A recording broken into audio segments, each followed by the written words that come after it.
बच्चों,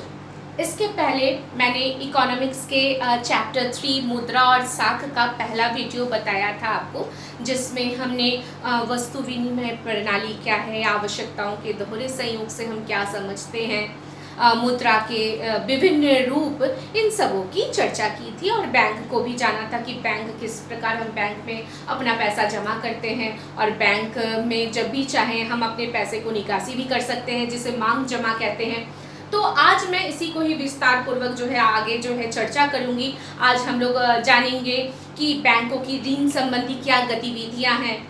साख की विभिन्न स्थितियां कौन कौन सी है, ऋण के शर्तें क्या हैं,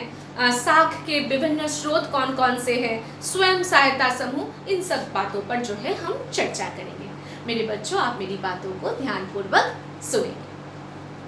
बैंकों के ऋण संबंधी भूमिका, मतलब बैंकों की क्या भूमिका है ऋण के संबंध। तो सबसे पहले हम ये जानते हैं कि बैंक में हम क्या करते हैं, पैसा जमा करते हैं और बैंक हमारी इस जमा रकम पर वो ब्याज देती है। और साथ में जो है कि बैंक कुछ भाग को, मतलब जमाकर्ताओं के कुछ पैसे के कुछ भाग को नकदी के रूप में रख करके बाकी जो भाग है उसका एक बड़ा हिस्सा जो है वो कर्जदारों को जो है वो ऋण के रूप में देता है। तो यहाँ पर हम क्या देखते हैं, जमाकर्ता क्या करती है, अपना पैसा जमा करती है और वो जब चाहे वो धन को निकाल भी सकती है और बैंक जो है उसके जमा राशि पर क्या करता है, ब्याज देता है। यानी जमाकर्ता धन भी निकाल सकता है और ब्याज भी वो पाता है। उसी प्रकार जो है कर्जदार जो है वो क्या करते हैं, कर्जदार जो है बैंक से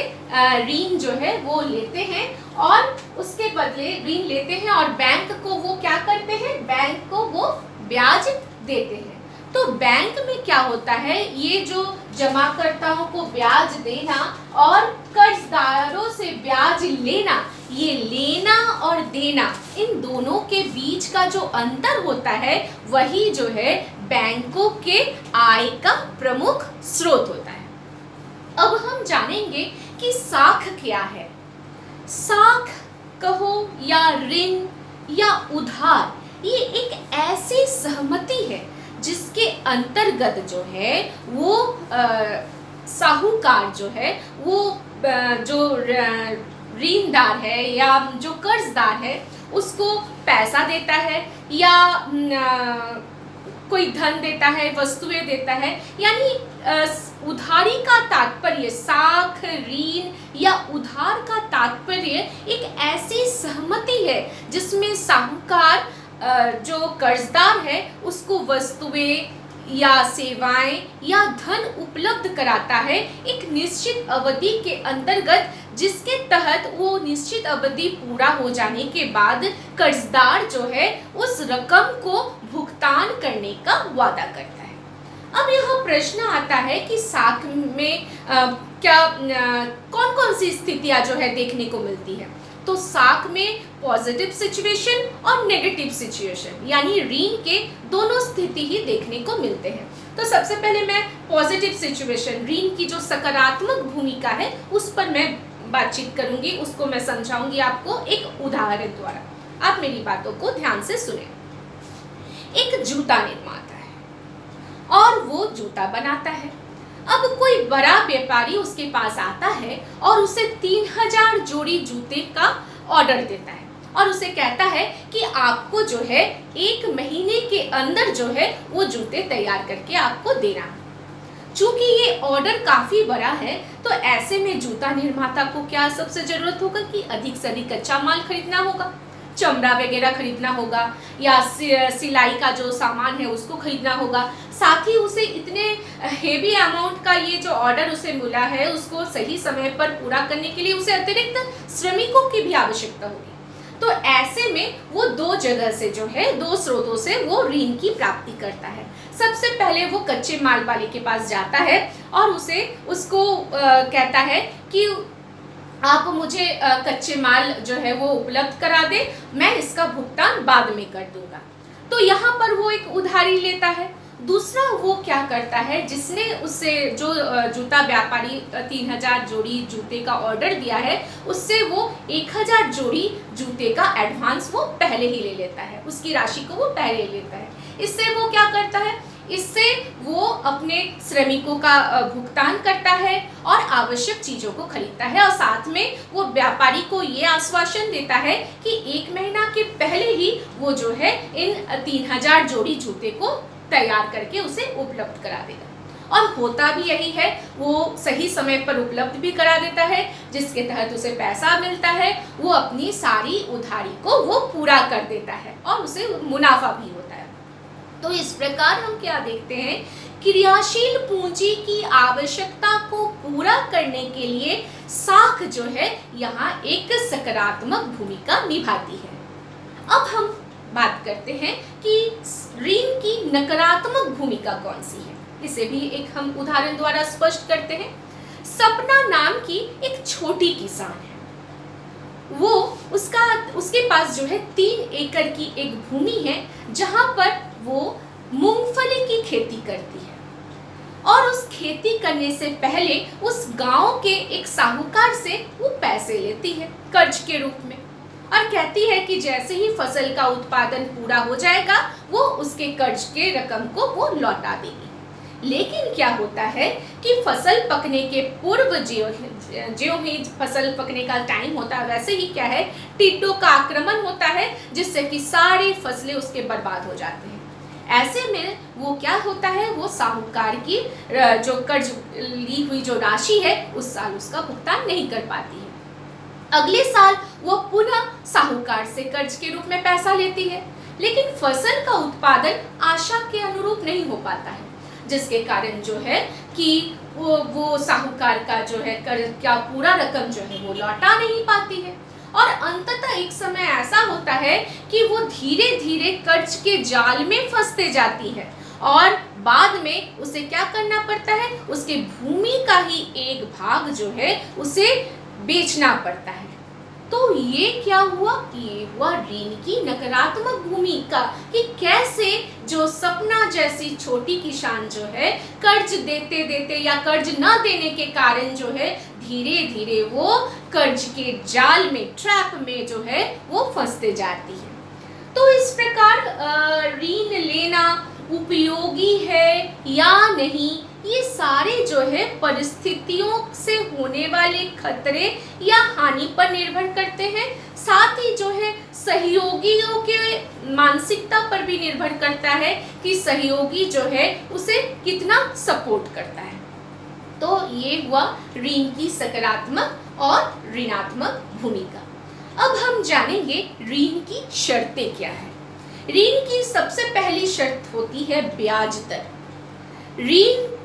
की उपलब्धता में ही सबसे पहले ब्याज दर होता है, यानी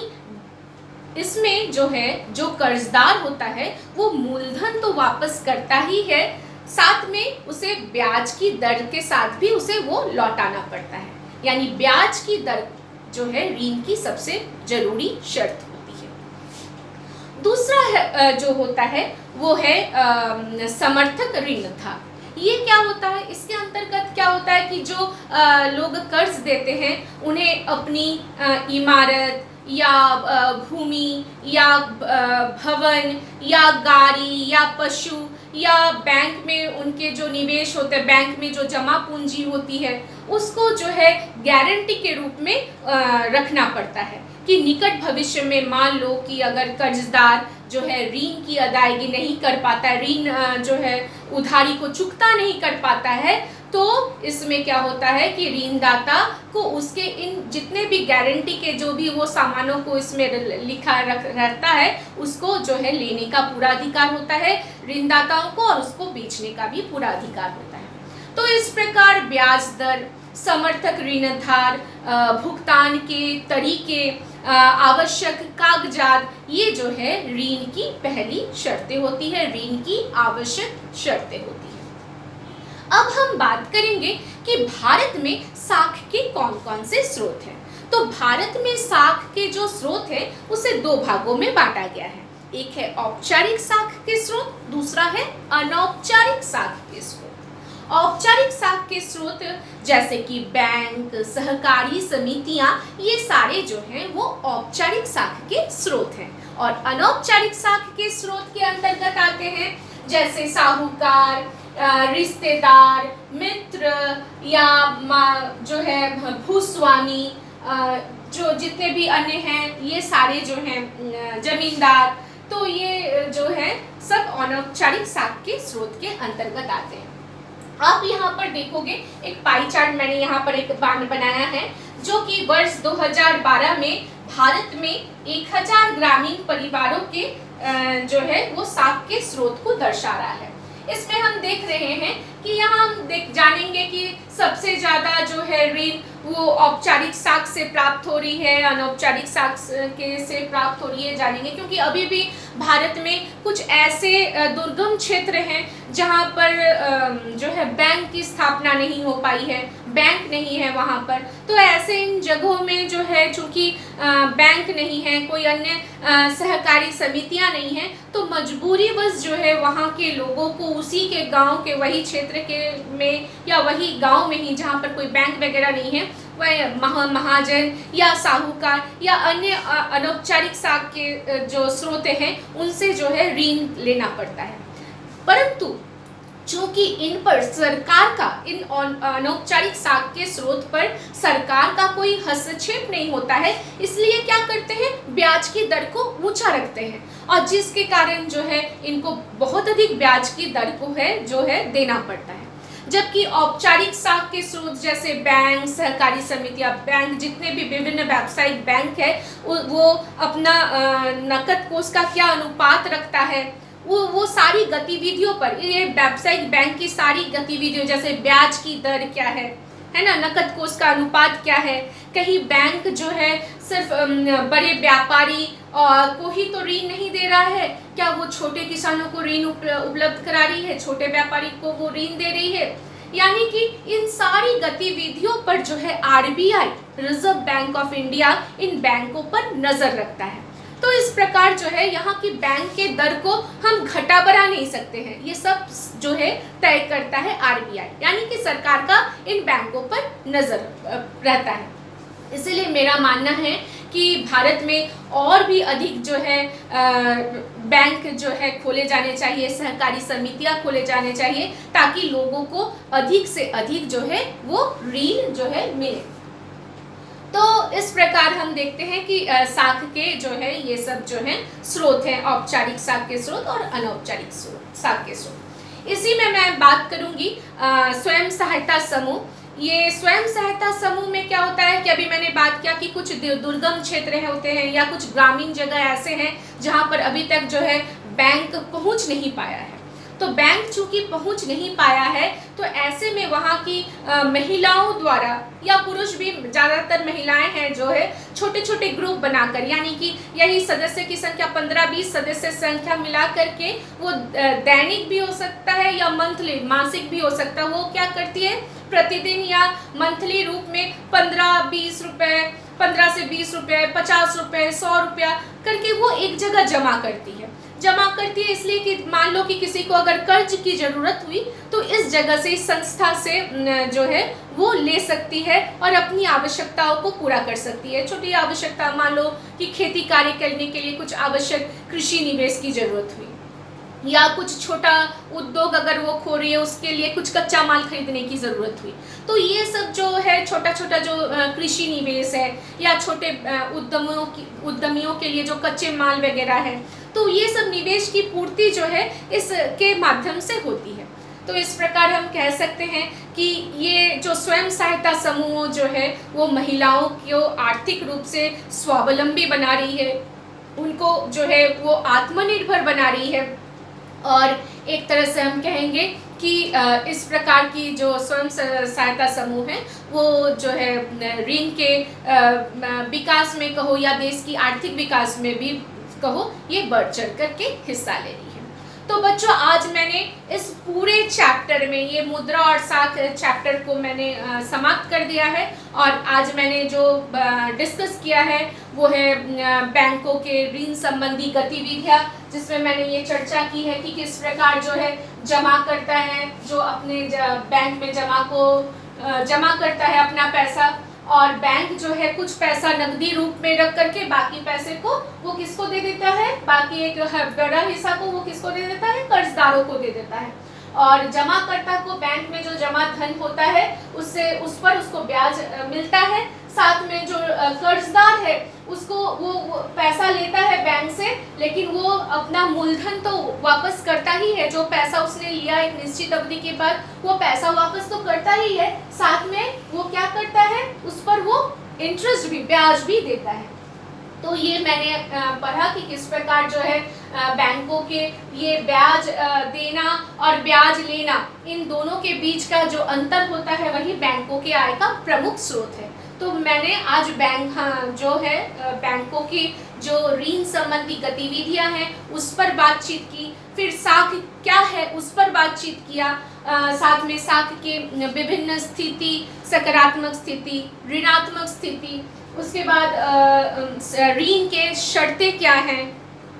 भारत में साख के स्रोत कौन कौन से हैं, औपचारिक साख के स्रोत में क्या आते हैं, अनौपचारिक साख के स्रोत में क्या आते हैं। साथ ही मैंने इस बात पर भी डिस्कस किया कि स्वयं सहायता समूह क्या है। तो ओवरऑल जो है मुद्रा और साख का ये चैप्टर जो है समाप्त होता है। अगर आपको मेरा ये मीता की दुनिया इस YouTube चैनल को आप अगर पसंद करते हैं तो जरूर से इसे लाइक करें, शेयर करें और सब्सक्राइब करें। Thank you.